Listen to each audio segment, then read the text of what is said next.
Hello बच्चों, हमारा YouTube channel learner express 84 में आपका स्वागत है। अभी हम आपको बोर्ड परीक्षा से संबंधित जो सामाजिक विज्ञान का यानी कि सोशल साइंस का जो मोस्ट इम्पोर्टेंट क्वेश्चन है, जो परीक्षा में बार बार पूछे जाते हैं, वही सवाल आपको हम दे रहे हैं फिलहाल। उसके बाद हम अपने चैनल पर लगातार सीरियल से सभी विषय देते जाएंगे आपको।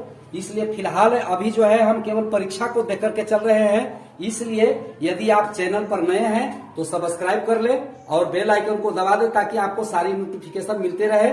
और अभी फिलहाल जितने भी क्वेश्चन हम देंगे मोस्ट वीवीआई सवाल ही मिलेंगे आपको। आप कहेंगे कि भाई आप ही से पूछ करके तो सवाल नहीं देगा वो, तब बोर्ड परीक्षा में ये तय बात है, हमसे पूछ करके सवाल तो नहीं देगा। लेकिन लगातार हम लोग कई वर्षों से जब पढ़ा रहे हैं तो वैसी स्थिति में बार बार परीक्षा के सवाल भी देखते हैं, तो उस स्थिति में हमको कम से कम इतना तो अनुभव हो रहता है कि कैसे परीक्षा में सवाल किस तरह के पूछे जा रहे हैं। तो देखा जाता है कि कुछ सवाल जो है से बार बार परीक्षा में दोहरा के पूछे जाते हैं, वो उसी के आधार पर हम लोग गेस करते हैं। तो गेस करने के बाद देखते हैं कि अधिकांश बार परीक्षा में सवाल जो है से मिल ही जाता है, लड़ ही जाता है। तो ये सवाल हम आपको भूगोल विषय से लेकर के आए हैं, जरा देखिएगा और वो आपको काम आ ही जाएगा, इसलिए इस पर ध्यान दीजिएगा। तो सवाल यह है कि चावल उत्पादन के प्रमुख भौगोलिक दशाओं का वर्णन करें। अब बच्चों देखिए, चावल की जगह पर धान भी लिख सकता है। चावल और धान दूसरा नहीं होता है, चावल धान से ही निकलता है। तो ऐसा नहीं कि वहां धान उत्पादन कर दे और हम आपको चावल पढ़ा रहे तक एक दो तो चावल पढ़ाए थे, तो अलग बात है। धान का ही उत्पादन होता है, उसी में से चावल निकलता है।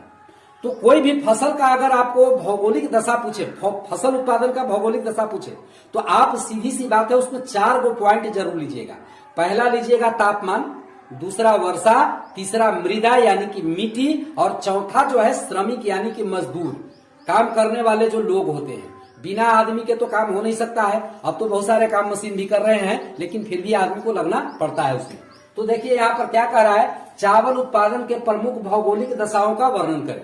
तो चावल उत्पादन के प्रमुख भौगोलिक दशाएं क्या क्या है, जरा देखिएगा। चावल उत्पादन के प्रमुख भौगोलिक दशाएं निम्नलिखित है, मतलब नीचे लिखा हुआ है। पहला पॉइंट हमने लिया है क्या, तापमान। क्या लिया है, तापमान। तापमान कितना होना चाहिए, चावल की खेती के समय वातावरण का तापमान जो है 20 डिग्री सेंटीग्रेड से लेकर के 30 डिग्री सेंटीग्रेड तक होना चाहिए, या 20 डिग्री सेल्सियस से लेकर 30 डिग्री सेल्सियस तक तापमान होना चाहिए। कोई कोई किताब में आपको 16 से लेकर के 27 डिग्री सेल्सियस के बीच में भी होने चाहिए, यानी कि वातावरण गर्म होना चाहिए, सीधी सी बात है। और दूसरी बात है वर्षा। वर्षा कितना होना चाहिए, बिना वर्षा के खेती नहीं हो सकता है। सिंचाई के बदौलत पूरी तरह से आप सिंचाई पर निर्भर हो जाएंगे तो भूमिगत जल का स्तर धीरे धीरे जो है वो जमीन में और नीचे की ओर जा रहा है, यानी कि पानी का अभाव होता जा रहा है। तो आगे देखिए, चावल उत्पादन के लिए 100 सेंटीमीटर से लेकर के 200 सेंटीमीटर तक वर्षा होना आवश्यक है। यानी इसके बीच में अगर वर्षा होता है तब तो ठीक है, और अगर इससे कम होता है तो आपको सिंचाई का प्रबंध करना चाहिए, ताकि धान के फसल जो होता है उसके जड़ों में हमेशा लगातार पानी लगा रहना चाहिए। केवल पक जाए फसल तब जो है पानी सूख जाता है, जिससे क्या होता है उसको काटने में आसानी होती है, लेकिन पूरे जीवन काल में इसको पानी चाहिए। अब देखिए आगे क्या कहता है, चावल उत्पादन के लिए लगभग कितना वर्षा चाहिए, 100 सेंटीमीटर से 200 सेंटीमीटर वर्षा होना चाहिए, और इससे कम वर्षा होने पर सिंचाई का प्रबंध करना चाहिए। दूसरा अगला है पॉइंट 3 नंबर में, मृदा। मृदा यानी कि मिट्टी। चावल उत्पादन जो है किस तरह के खेती में, किस तरह के मिट्टी में होता है। तो चावल उत्पादन के लिए उपजाऊ जलोढ़ मिट्टी अच्छी होती है। जलोढ़ और दोमट मिट्टी अच्छी होती है। जलोढ़ के मतलब होता है जल के द्वारा, यानी कि नदियों के द्वारा जो बहा करके लाई गई मिट्टी है। हमारे जो मैदानी भाग हैं गंगा के उत्तर, माने ये जो गंगा का मैदानी भाग है, ये सब जलोढ़ मिट्टी है। यहाँ धान की खेती बहुत ज्यादा अच्छा होता है। उसके बाद क्या कहता है, श्रमिक। श्रमिक के मतलब होता है मजदूर, यानी मेहनत करने वाले लोग, काम करने वाले लोग खेतों में।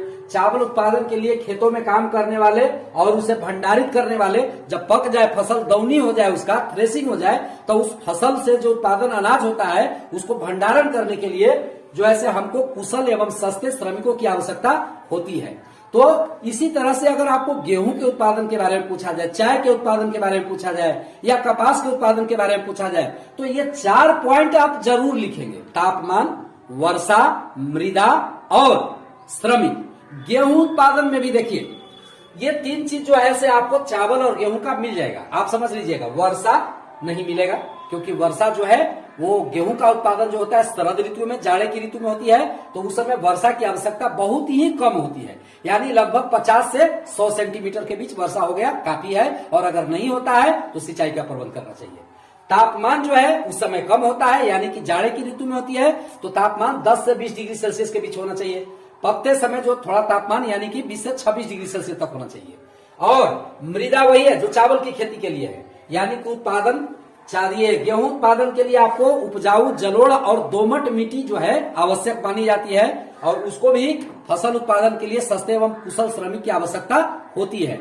तो बच्चों हम समझते हैं कि कोई भी फसल हो, चाहे वो चावल हो, गेहूं हो, चाय हो, गन्ना हो, कपास हो या कॉफी हो, कहवा, ये किसी भी फसल का उत्पादन के लिए जो भौगोलिक दशाएं होती है, वो भौगोलिक दशाएं आपको 4 पॉइंट याद रखना है। पहला तापमान, दूसरा जो होता है वर्षा, तीसरा मिट्टी और चौथा श्रमिक। ये 4 पॉइंट यदि आप परीक्षा में दे देते हैं तो आपको पूरा का पूरा नंबर उस पर दिया जाएगा। लेकिन अब ये देखना है कि कौन सी फसल किस मिट्टी में होती है। जैसे कपास की खेती जो है वो काली मिट्टी में होती है, आपको पता है काली मिट्टी का दूसरा नाम रेगूर मिट्टी भी है, और लाल मिट्टी का दूसरा नाम लैटेराइट मिट्टी भी है। तो ये क्वेश्चन ऑब्जेक्टिव में आपको काम आएंगे, इसलिए मैंने बोल दिया आपको। और जितने भी आपको वीवीआई सवाल होंगे हम आपको प्रतिदिन वीडियो बना बना के देते रहेंगे। आप लगातार वीडियो पर बने रहिए, उसको देखते रहिए, और चैनल को अगर नए हैं तो आप सब्सक्राइब कर लें और बेल आइकन को दबा दें ताकि नोटिफिकेशन आपको मिलता रहे। और अगर आपको कोई किसी तरह की कुछ कमी नजर आता है, वीडियो के क्वालिटी में कमी नजर आता है, तो वो भी आप कहिए। मेरे पास भले ही ब्लैक बोर्ड है लेकिन फिर भी हम आपको अच्छी व्यवस्था देने की कोशिश करेंगे, इस बात का ध्यान है मुझे। और धीरे धीरे हम अपने व्यवस्था को बढ़ा रहे हैं, बढ़ते जाएगा, इसलिए आप चैनल पर बने रहे, लगातार बने रहे। धन्यवाद।